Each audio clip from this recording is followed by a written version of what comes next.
Hey Greenie. 20 Minuten durch einen Flogger am Fall. Was? Was ist denn am Himmel ein Flogger? Haben wir irgendeinen Wettbewerb am Laufen der letzten Jahre? Wer das neueste Wort erfindet? Das ist ja richtig krankhaft. Ein Videoblog, auch als Vlog oder V-Log bezeichnet, ist ein Kunstwort aus Video und Blog bzw. Webblog.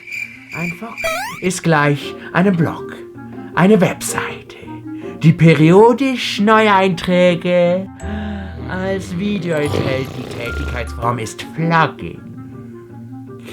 Wenn du in diesen letzten 5 bis 10 Jahren auf YouTube warst, merkst du dass nichts Neues ist.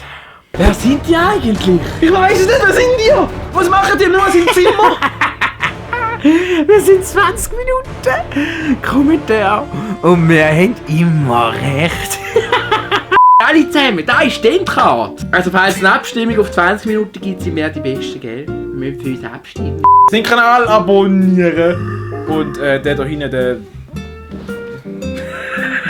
Hey, hast du 20 Minuten überhaupt gelesen? Nein.